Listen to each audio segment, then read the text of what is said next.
Hello friends, welcome to the new episode of my channel. আমি অরিত্র। তো এটা আমার তুফান নিয়ে লাস্ট ভিডিও। এরপরেও বহু ফেসবুক পেজ থেকে, বহু ইউটিউব চ্যানেল থেকে আমাকে নিয়ে ভিডিওস ইত্যাদি হবে আমি জানি, বাট আমার কিছু যায় আসে না। বিশ্বাস করুন, আমি আমার কন্টেন্ট বানিয়ে যাবো, আমি কন্টেন্ট দেখে যাবো, আমি ভিডিও করে যাবো, আমার কিছু যায় আসে না। আমি লাস্ট কয়েকটা জিনিস ক্ল্যারিফাই করতে চাই। প্রথম কথা হচ্ছে যে এই যে লোকে আর কি কালকে থেকে দেখছি ফেসবুক পেজে বলছে যে আমি বাংলাদেশকে ছোট করছি, আমি ওভারঅল বাংলাদেশকে অপমান করেছি। এটা কিন্তু ভুল জিনিস। এই জিনিসটা কিন্তু তৈরি করা হয়েছে। এটা কিন্তু ওখানকার কিছু ফেসবুক পেজ, কিছু ইউটিউব চ্যানেল এই ন্যারেটিভটা তৈরি করছে। আপনাদেরকে আমি একটা প্রশ্ন করতে চাই। আমার চ্যানেল তো বাংলাদেশের বহু দর্শক বহুদিন ধরে দেখছে, বহুদিন ধরে ফলো করছে, 6 বছর ধরে ফলো করছে, অনেকে প্রথম থেকে আছে, আমাকে মেসেজও করেছে কালকে ইনস্টাগ্রামে। তো তাদেরকে আমি একটাই কোয়েশ্চেন করতে চাই যে আজ অব্দি, ধরুন আমি 6 বছর, 2017 থেকে চ্যানেল, বাট 2018 থেকে মানুষ কানেক্ট করা শুরু করেছে। 2018 থেকে 2024 আপনি আমাকে একটা জিনিস বলুন যে ধরুন আমার একটা কোনো ছবি ভালো লাগছে না, কিন্তু আমি সেই দেশের ফিল্ম মেকার, সেই দেশের নাগরিকদেরকে, সেই দেশের কালচারকে জীবনে ছোট করেছি। দেখান আপনি বাংলাদেশের কত ছবিকে ভালো বলেছি, ওটিটি কন্টেন্টকে ভালো বলেছি, পুরনো ছবিকে নিয়ে কথা বলেছি যেগুলো ধরুন আগেও বেরিয়েছে, সেগুলো নিয়ে কথা বলেছি, নাটক নিয়ে কথা বলেছি, ওখানকার ডিরেক্টরদের ইন্টারভিউ করেছি, প্রমোট করেছি। আমরা ভেদাভেদ করি না, আমি কখনো ভেদাভেদ করিনি, সেটা কোনোদিনও করিনি। ঠিক আছে? তো তাহলে আজকে পার্টিকুলারলি এই ছবিটার ক্ষেত্রে কি এমন হলো যে এরকম আমাকে একটা স্টেটমেন্ট দিতে হলো? এবং সেই স্টেটমেন্টটাতে কিন্তু আমি যে কাউয়া বিরিয়ানি বলেছি, সেটা একটা অ্যানালজি টেনেছি, সেটা কিন্তু ওই পার্টিকুলার ছবিটাকে বলার জন্য।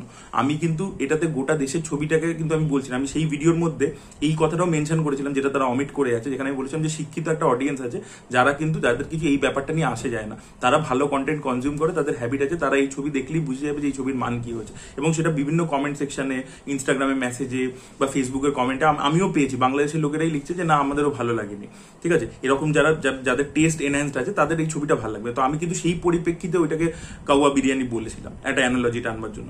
আমি কিন্তু তাতে গোটা মানে ওখানকার সব সিনেমাকে খারাপ বলিনি। তো ওটার মধ্যে ন্যাশনালিজমের অ্যাঙ্গেল ঢুকিয়ে, জোর করে ঢুকিয়ে, এবং তার সাথে ওই খারাপ ছবিটার সাথে আরো ভালো চাটে। এই ডিরেক্টরেরই লাস্ট ইয়ার একটা ছবি এসেছিল, সেই ছবিটা কলকাতায় যখন রিলিজ করে তার আমি রিভিউ করেছি, সেটাতে তো আমি ভালো বলেছি। এই ডিরেক্টরের ইন্টারভিউ করেছি, সব তাই সেই নায়ক যিনি খুবই ভালো একজন অভিনেতা, তারও ইন্টারভিউ করেছি, সেখানে তো আমরা তাকে নিয়ে কিছু বলিনি। তো আমাদের কি হিডেন এজেন্ডা আছে যে পার্টিকুলারলি এই ছবিটাকে আমরা টার্গেট করছি? ওই ছবিটা এখানে এসেছিল, তখন আমরা যেভাবে ওয়েলকাম করেছিলাম, এই ছবিটাও আমরা সেম ভাবে দেখেছি। এবার এই ছবিটা খারাপ লেগেছে, সেটা অনেস্টলি বলেছি। অ্যাকচুয়ালি সত্যি কথা বলা যাবে না। এই পার্টিকুলার হিরোর ফ্যান বেসের বক্তব্য হচ্ছে সত্যি কথা বলো না।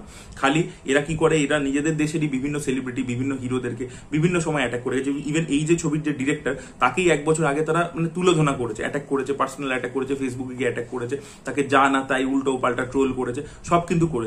কিন্তু যেই আজকে তাদের হিরোকে নিয়ে কাজ করছে, তখনই সে ভালো হয়ে গেছে। এই জিনিসটা হচ্ছে ফ্যান বেস। এবার এই ফ্যান বেস চাই হচ্ছে যে এই টক্সিসিটিতে তারা বাংলাদেশের মধ্যে যেটা করে এসছে, আজকে এপার বাংলা থেকে যদি কেউ বলছে, সত্যি কথা বলছে, তাহলে তাকেও দমিয়ে দাও, তাকে বুলি করো। এবার এই জিনিসটা হচ্ছে। এবার কালকে যখন আমি কথাটা বলেছি, সেটার মধ্যে একটা ন্যাশনালিজমের অ্যাঙ্গেল মিলিয়ে তাহলে আরো বেশি অডিয়েন্স, মানে ফ্যান বেসের বাইরেও যে জেনারেল অডিয়েন্স আছে, তাদেরকেও একদিকে টানা যাবে। আপনারা ভিডিওটা গিয়ে খুলে দেখেন, আমি কি গোটা বাংলাদেশের সিনেমাকে অপমান করেছি? আমি সেখানে বলেছি, আমার তার আগের ভিডিও, শনিবার দিন ভিডিও ছেড়েছি, যেখানে আমি বলেছিলাম যে তুফান বাংলাদেশি ছবিকে পিছিয়ে দেবে, ইন্ডাস্ট্রিকে পিছিয়ে দেবে। সেখানে তো আমি ভালো ডিরেক্টরদের কথা বলেছি, সৈয়দ শাওকির কথা বলেছি, আমি আশফাক নিপুণের কথা বলেছি। তো তারা কি আপনাদের বাংলাদেশের বাইরে অন্য কোনো প্ল্যানেট থেকে এসছে নাকি? তো তারাও তো বাংলাদেশের ডিরেক্টর, তারা তো ভালো কাজ করছে, তাদের কথা তো আমরা বারবার বলি।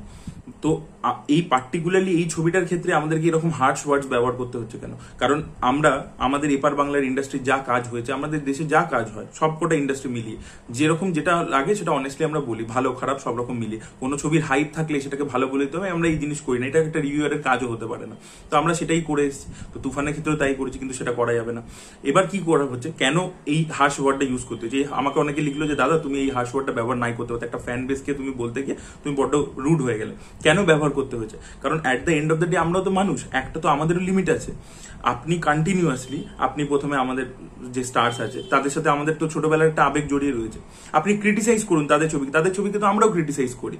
এই যে 2023-এ আমাদেরই এখানকার সুপারস্টারের একটা গ্যাংস্টার ফিল্ম বেরিয়েছিল, বড় ছবি বেরিয়েছিল, সেটা তো আমি ক্রিটিসাইজ করেছিলাম যে আমার ছবিটা ভালো লাগেনি। এখনো তাই কথাই বলছি।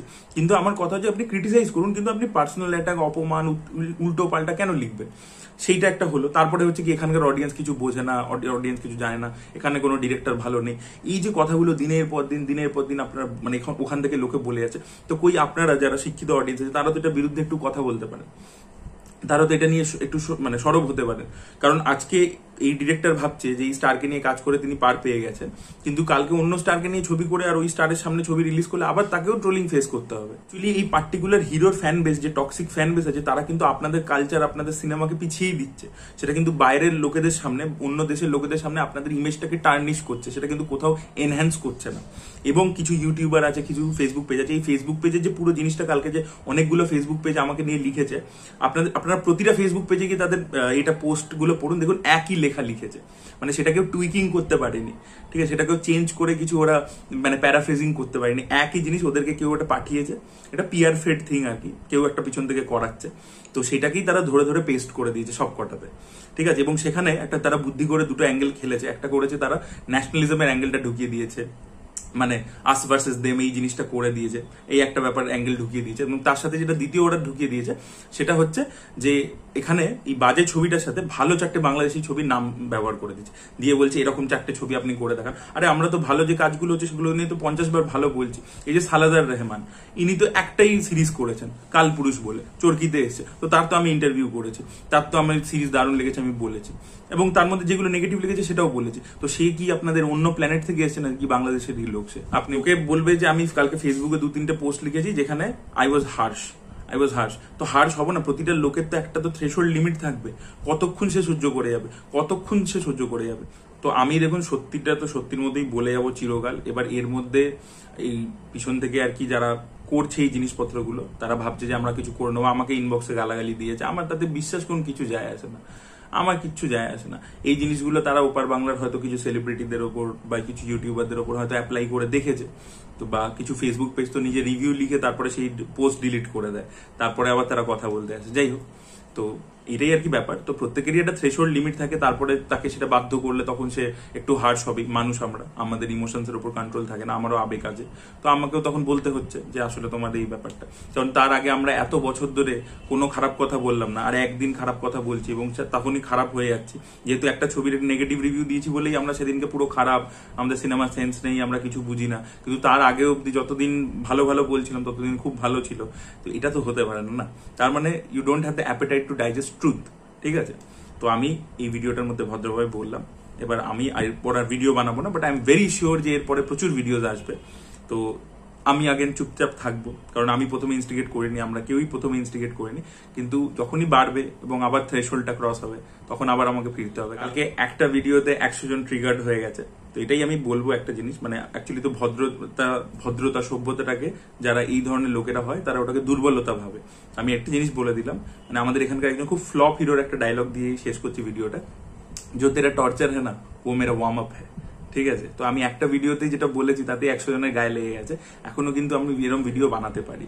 সো প্লিজ আমার এটাই রিকোয়েস্ট যে প্লিজ তোমরা তোমাদের কাজ করো, তোমাদের কাছে ওটাই গডফাদার, তো তোমরা ওটাকে গডফাদার ভাবো। ও গডফাদার বলে একটা ছবি এসেছিল, অনেকে জানবে না, যারা কমেন্ট করে তারা গডফাদার দেখেন, তো গডফাদার গুড ফেলাস হচ্ছে ওই ছবিটা।